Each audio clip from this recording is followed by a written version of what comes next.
Well, good afternoon.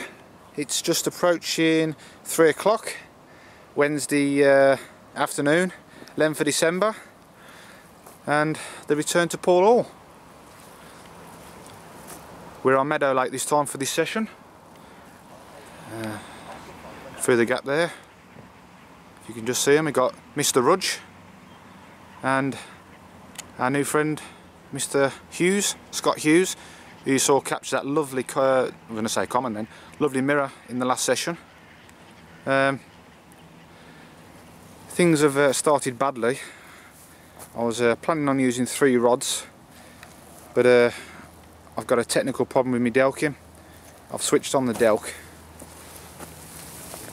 and I'm getting continual sound, and then the LEDs are just flashing like a Christmas tree. So I've actually tweeted Delkim and they've told me that I've got a technical fault, so I thought thanks a bunch. I've tried changing the battery, everything, just can't get it to work properly, so it's no good to me. So I'm down to 2 rods, so straight away my plans have been scuppered. There's a lovely reed bed there, well, I say a lovely reed bed, certainly would be in the summer, but a dying dead reed bed there, which I plan to put my 3rd rod off, but I've obviously had to rethink now with only 2 rods. So what I've decided to do is I've not totally ignored that, because that might be something that I can come back to during the duration of this session. Incidentally, I'm here for 24 hours, so I'm off tomorrow morning or early tomorrow afternoon. So what I've decided to do is left and right hand rod. I found a bit of info today that this piece of Meadow Lake where we're fishing, just up to roughly where the island is, from there all the way down to the bottom, we've been told it's quite a good area for the winter fishing. We've been told it's around about 6 foot, and the fish do tend to hold up in this area from, obviously, well, where we've been told, that island there to right down the other end of the lake. To my right, Scott's in there, I'm Piggy in the middle, and Nick's to my left. So what I've decided to do is I've gone with a snowman presentation on the right hand rod, and the left hand rod's on a pop-up rig. I'm using, if I can just show you, a white bait. Yeah, I'll zoom that a bit forward. Fresh off the table, 16 millers, and that's Bonofin. That's a new recipe that I've been messing about with. Matching pop-up tippers, they're in a purple colour, and I've got some 16mm Bonofin pop-ups. And as I say, the left hand rod's got a pop-up on with a little tipper, and that's popped up about, I don't know, 2 or 3 centimetres from the lake bed. And I'm using a 16mm bottom bait and a Bonofin pop-up on the right hander, both complemented with little bags of crushed boilies, and that's it. I'm not sticking any bait around them, I'm just going to fish it like that, literally a mouthful. And the reason I've now decided to ignore that spot for the time being is I have seen fish activity in that central area. So as I say, I'll keep that one under the back burner, so I may come back to that if the other 2 don't produce, but it's a good sign, we've seen fish. And in the background we've got Mr. Farmer making a right racket, so it's all systems go.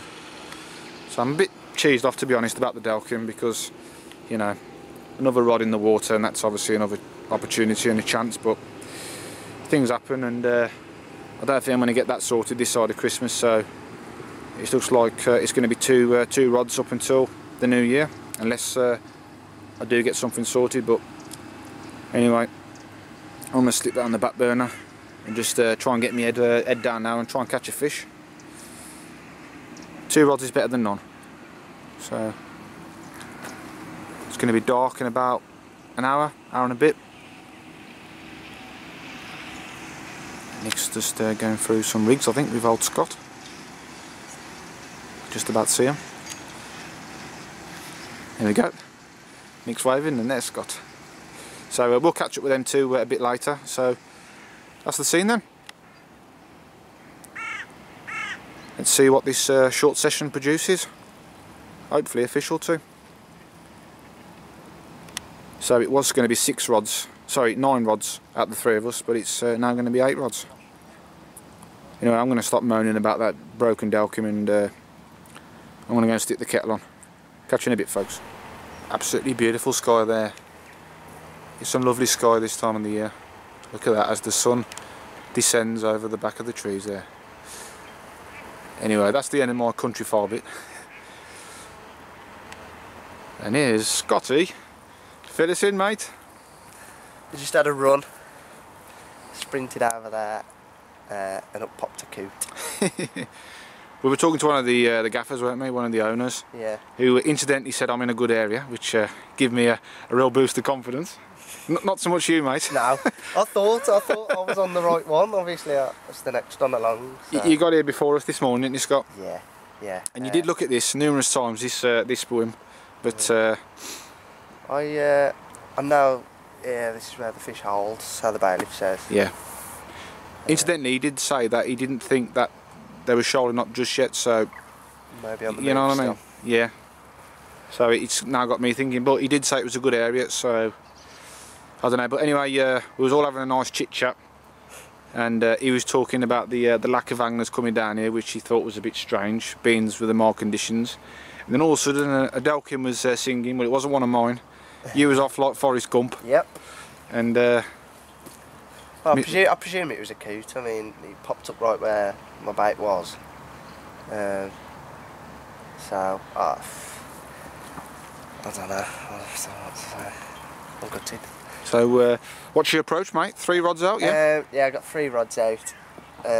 Bit different. I've put a few maggots and corn out on the one baited area in the middle. And I'm fishing actually an orange pop-up over the top of that just to... That's the one that went with... Yeah, that's the one that went with the coot on. I've also got another area close to that with maggots and corn around again. And I'm fishing a maggot clip with about 20 maggots on the clip. Just off that area, you know, just on the edge. So then you fish, hopefully being a bit cautious, I'll see that first. That's interesting, mate, because me and Nick are both on the boilie approach, yeah. And you're on the magwars and a bit of corn, so... Yeah, well, I know a lot of people who come here, they do fish boilie, so I just thought, let's just try and be a little bit different. Yeah, just... And in our conversation, didn't he mention that someone had caught on pellets? Yeah, well, last week, yeah, somebody caught on pellets in your swim, in the middle. Did he say that's hook baits, or...? Yeah, pellet hook baits.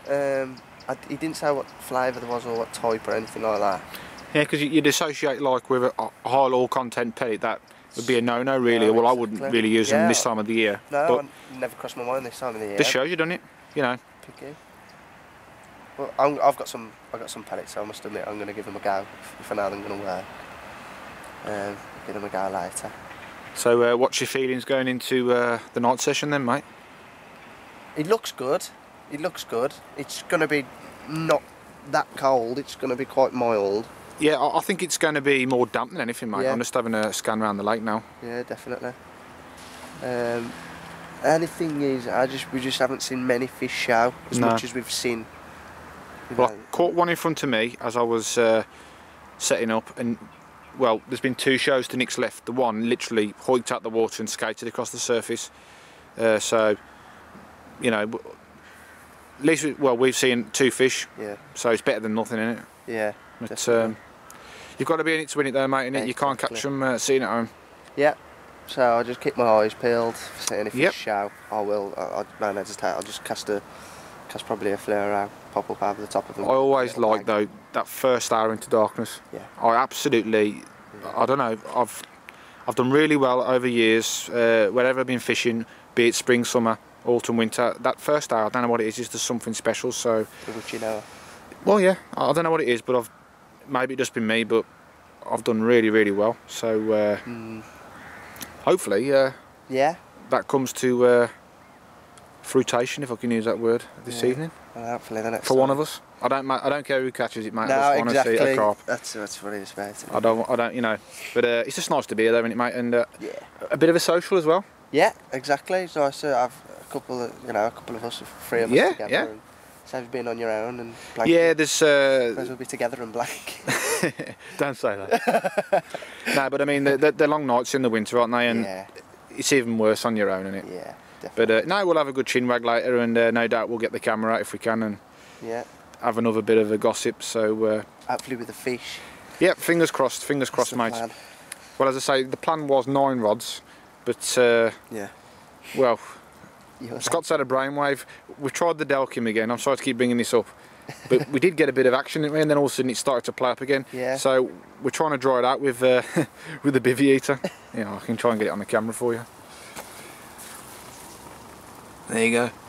So whether that's going to do the business, who knows? But if it does, I'm sticking that rod, mate, on that spot there where originally was going to put it. Yeah. Because it just looks. I know you've got a bait the other side, haven't you? I have, yeah, just the other side of that. But it just looks well carpy, that does. Well carpy. So fingers crossed I get some normality back out of that delk and I can get my 3rd rod out, because I just don't feel right fishing 2 rods, but 2 rods is better than none. So let's see how we get on that score, but if not, let's just hope one of them rattles off. If not, the rods in the left and right hand swims do. So on that note, we'll catch you later, folks.